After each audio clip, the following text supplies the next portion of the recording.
fiz uma trajetória de vida, comecei lá de baixo, comecei como office boy, ralando muito, aos 13 anos de idade.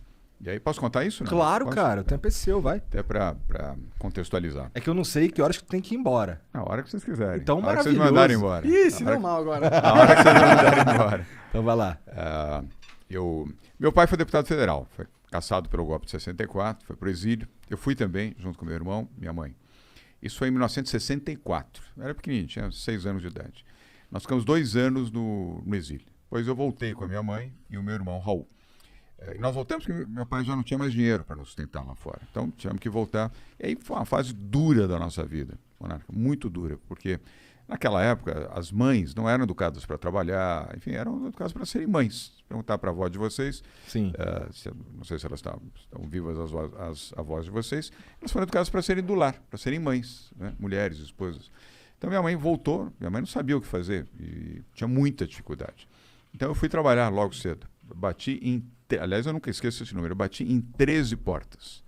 Até que eu lembrei que numa agência de publicidade, onde eu fui bater, foi a 14ª porta que eu fui bater. Só para não ficar no 13, né? É. É que o número eu não esqueço. Porque 13 não. Imagina, que alguém... Eu tinha 13 anos, bati em 13 portas, recebi um não sabia fazer nada. Estava pedindo um emprego, olha, faço qualquer coisa. E aí fui nessa agência de publicidade. A agência naquela época chamava-se Standard Ogilvy. Hoje ainda existe essa agência, chama-se Ogilvy. Uma boa agência, uma agência americana. Eu lembrei que meu pai tinha trabalhado lá. Eu falei, pô, quem sabe alguém lembra disso? E aí, pode ser que por lembrar, de repente alguém, olha, tem uma portinha aqui, dá para você ter algum tipo de trabalho aqui. Deu certo. Eu fui cedinho nessa agência, fiquei esperando abrir a porta da agência. Fui lá às 7h30 da manhã, abriu às 8h, a recepcionista, bati um papão com ela, falei, olha, meu pai trabalhou aqui anos atrás, estou passando dificuldade, minha mãe também, preciso de um emprego, quem que é o diretor aqui? Aí ela, enfim, foi com a minha cara, falou, o diretor aqui chama-se Maurício, mas ele só chega aqui por volta das 9h, 9h30. Eu falei, não tem problema, posso ficar aqui esperando? Eu falei, pode, fica aí numa boa, não tem problema nenhum.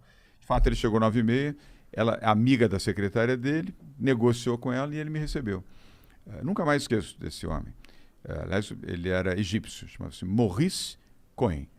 Quem ajuda você nunca esquece. É verdade. Porque eu tava com muita dificuldade, minha mãe com dificuldade, eu estava, assim, sabe, naquela dificuldade absoluta. A gente tinha luz cortada em casa, não tinha gás, a gente não comia carne porque não tinha dinheiro para comprar carne. Então, eu precisava muito do emprego. E esse egípcio me recebeu, foi super amável comigo. Ele lembrava do meu pai, não conheceu o meu pai, mas ele lembrava, ele sabia que meu pai tinha trabalhado nessa agência, tinha sido diretor dessa agência. Eu expliquei para ele o que estava acontecendo comigo, com a minha mãe. Ele se sensibilizou, ele falou, olha, exatamente hoje, eu não tenho nada para te oferecer, mas eu vou ver e quero te dizer o seguinte, a primeira oportunidade que se ajuste a você, porque eu estou vendo que você não tem nenhuma formação. Eu falei, não tenho realmente, tenho vontade e disponibilidade para trabalhar e muito. Então, você tem um telefone de contato? Eu só tenho do vizinho, não tinha um telefone em casa. Mas tem o da vizinha de cima, você deixa um recado da tua secretária, eu sou avisado e eu venho aqui. Bom, então, uma semana, recebi o recado. Eu fui lá e ele cumpriu a palavra. Aí ele me recebeu de novo e disse, olha, você vai começar com um estágio aqui, porque você precisa aprender a fazer alguma coisa, mas é um estágio que você vai ter pelo menos o lanche e vai ter para comprar o passe do ônibus. Naquela época era o passe do ônibus, da CMTC. Eu falei, eu topo, não tem problema nenhum. Eu comecei, 10 dias depois, ele veio e falou, você vai ganhar um emprego. Eu comecei como boy interno da agência. Eram 3 casas na Alameda Santos, então tinha que levar coisa de uma casa para outra casa, da outra casa para cá, etc. Mas enfim, era um salário, meu primeiro registro profissional na carteira azul, Igor, foi nessa agência de publicidade. Essas coisas é que nem o primeiro sutiã, você nunca esquece. Porque você lembra, eternamente. Nunca mais vou esquecer desse homem que me ajudou, ele já faleceu até. Nunca mais vou esquecer desse primeiro emprego, nunca mais vou esquecer desse primeiro registro. Eu precisava muito desse salário para ajudar minha mãe. E aí eu tinha 13 anos de idade. Trabalhava de dia, estava de noite numa escola pública, uma escola professora Marina Sintra, na Rua da Consolação, esquina com Antônia de Queiroz. A escola está lá até hoje. Sou muito grato a essa escola também, porque ela me preparou, fiz 3 anos nessa escola. E aí, com esse dinheiro, eu conseguia, eu ficava com 15%, 20% do que eu ganhava, era o equivalente a um salário mínimo. E o resto dava para minha mãe, que precisava muito. Então, aquilo foi uma coisa que mexeu muito comigo, mudou muito a minha vida. E aí, a partir dali, eu comecei a trabalhar. E eu era muito empenhado. Eu tive essa dedicação, dedicado ao trabalho. Chegava muito cedo, era o último a sair. Trabalhava no almoço, porque tinha o sanduíche. Se você ficasse trabalhando na hora do almoço, tinha direito ao sanduíche e a um suco. Para quem tinha dificuldade para ter comida em casa, um sanduíche e um suco fazia a diferença. E aí foi, aos poucos, eu fui melhorando. Aí ganhei uma posição na própria agência. Aí melhorou o salário mais um pouquinho. Aí ganhei, tempos depois, meses depois, uma outra posição. Melhorou um pouquinho mais o meu salário. Deixei de ser boy. Passei a ser assistente de rádio e TV, aí já o salário já era um pouquinho melhor. E aí foi assim que eu comecei a minha vida. Aí depois fui trabalhar na TV Tupi. Você nem lembra da Tupi, né? Não, mas eu ouvi falar pra caramba. Que foi uma emissora de televisão que existiu. Foi uma emissora líder. Antes da Globo foi a Tupi. Eu trabalhei lá. Chacrinha. Isso, Chacrinha trabalhou lá, exatamente.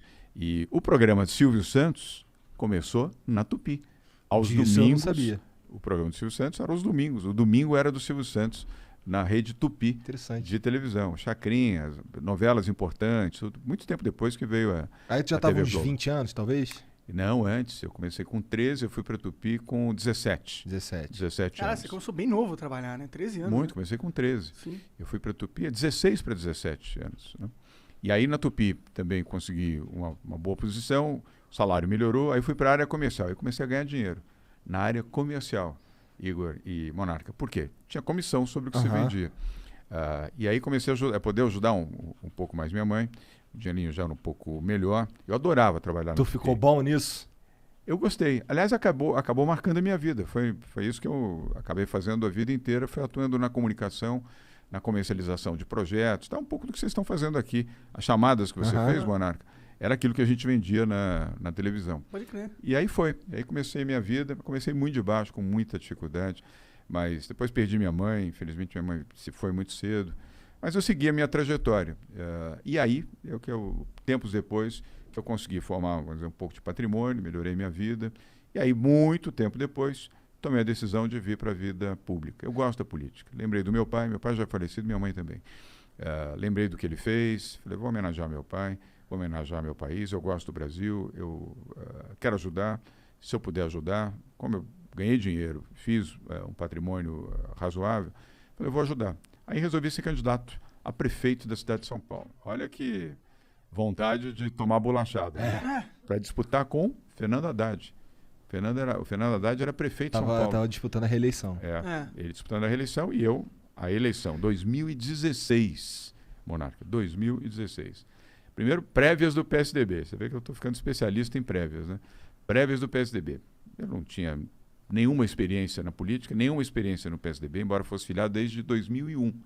Eu gostava do PSDB, como gosto até hoje. Estamos falando de 2016, 15 anos depois. Aí todo mundo olhando, puta, esse cara é um chato, né? Vem aqui querer incomodar, a gente não é da política, tal, vem querer disputar. Aí falaram das prévias. Eu falei, eu topo, eu participo das prévias. E acho que eles falaram, bom, vamos dar uma chance para esse menino aí, para ver se ele desiste, porque não entende nada, não conhece ninguém. Eu não desisti, ao contrário, eu me empenhei, fui dedicado, participei das prévias, fui na periferia, fui falar com os diretórios, os militantes, os filiados do PSDB, e o que aconteceu? Ganhei as prévias do PSDB, disputando com gente grande e boa, não era com gente ruim, era o André Matarazzo, tinha sido ministro de Estado, embaixador do Brasil em Roma, secretário de Estado, foi ministro Fernando Henrique, uma pessoa preparada, meu amigo. Sim. Era vereador. A gente conversou com ele, né? A gente conversou com ele. Pareceu bem passado. inteligente. Não, mesmo. muito. Inteligente, preparado. Sim. Aí tinha o Ricardo Trípoli, deputado federal, líder do PSDB na Câmara Federal. Tinha acho que 8 mandatos. A família Trípoli é uma família que está na política aqui em São Paulo. Também um sujeito preparado, experiente na política. Aí tinha o Zé Aníbal, suplente de senador. E ex-presidente do PSDB, ex-deputado federal, ex-vereador. Enfim, sujeito também preparado. Fundador do PSDB. E o Bruno Covas, meu amigo querido, que se foi. O Bruno era o deputado federal mais votado do PSDB no Brasil, não era em São Paulo, do Brasil. Eu fui enfrentar os 4 nas prévias. Quis o destino que eu pudesse vencer, venci as prévias. Convidei o Bruno para ser o meu vice, depois de ter vencido. O Bruno aceitou. O partido todo, o PSDB, Monarca, falou, você é maluco? Você não entende nada de política mesmo. Chapa pura em São Paulo para ganhar do PT, o Lula não estava preso. O Lula estava fazendo campanha para Fernando Haddad. Dilma era presidente da República. Então não era uma situação, vamos dizer, confortável enfrentar o prefeito, Fernando Haddad, Lula fazendo campanha para Fernando Haddad e Dilma operando para o Fernando Haddad. Aí me criticaram porque eu escolhi o Bruno e ia fazer chapa pura. Eu falei, não, eu vou fazer chapa pura. com o Bruno. O Bruno muito menino, o Bruno tinha 35 anos, muito menino e tal. Vocês não vão ganhar nada, você não entende nada de política. Aí, então, bom, vai aí. Aí, sabe, do tipo, vai que agora vai se lascar. Hein? Por que você escolheu o Bruno? Porque eu gostava muito do Bruno. Eu trabalhei com trabalhei com o avô do Bruno, o Mário Covas. Eu fui secretário do Mário Covas. Aí eu contei uma parte da história, quis encurtar um pouquinho, e eu adorava o Mário Covas, falecido avô do Bruno Covas.